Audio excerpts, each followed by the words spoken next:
you sitting on the? Oh, I was waiting. How long were you sitting I on the? tell you, I was waiting. I was waiting. Me? At what point were you waiting to pull out this? Man. Kind of the Caitlin Clark. Caitlin Clark is a hell of a Incredible. player for sure. But I don't take disrespect lightly. And she disrespected Alexis and my girls. South Carolina, they still my SEC girls too. But y'all not gonna disrespect them either. So I wanted to pick her pocket, but I had a moment at the end of the game, and that was just I was in my bag. I was in my moment. Yeah. So the victor goes the spoiled. The basketball. Watch Caitlin Clark, left side. She doesn't even look at her. Waves her hand as if to say, "I don't care about you. I'm not defending you." I'm happy. I mean, all year I was critiqued about who I was. Nobody. The narrative. I don't fit the narrative. I don't fit in the box that y'all want me to be in. I'm too hood. I'm too ghetto. Y'all told me that all year. But when other people do it, y'all don't say nothing. So this was for the girls that look like me, that's going to speak up on what they believe in. It's unapologetically you. And that's what I did it for tonight. This was for it was bigger than me tonight. It was bigger than me. Twitter is going to go in a rage every time. And, I mean, I'm happy. I feel like I've helped grow women's basketball this year. I'm super happy and excited. So I'm looking forward to celebrating in the next season. Trash talking is okay, people. Like, we see it with Patrick Beverley and Austin Reeves, and we applaud it.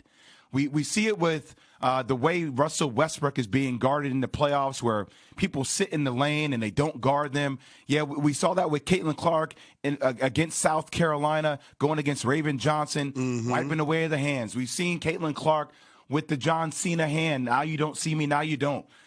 It's part of the game.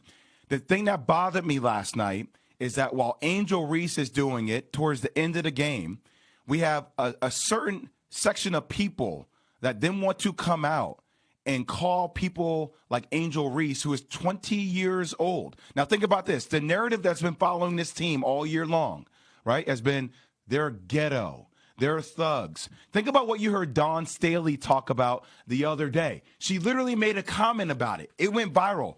We're not head coach of South Carolina, okay, after the loss. We're not bar fighters. We're not thugs. We're not monkeys. We're not street fighters. And today I'm pissed off because instead of congratulating and celebrating LSU, we're talking about elements of race and double standards. So when Caitlin Clark is doing all this, she has swag. She's a competitor. She's lost in the juices. This is what we love. But when Angel Reese does it, and was it maybe a tad bit excessive? Could she have been called a T? Sure, if the refs wanted to call her a T at the end of the game for trash talking because she fouled Caitlin Clark around. But these are the same things that motivates young people in sports. And we applaud it in other directions, but now we want to apply race towards it, or we want to apply, look at her, she's a classless piece of. That's what Dave Portnoy said. I'm putting names on it. Keith Olbermann called her a blanking idiot on Twitter. What are we doing? Why are we taking it to that level? If you want to criticize it and say call a tech, fine. I'm okay with that. At least you're having some kind of informed opinion on it. But now we're name calling. Now we're questioning people's character off winning a chance. That just really, I'm not going to allow that to happen on our show and also nationally.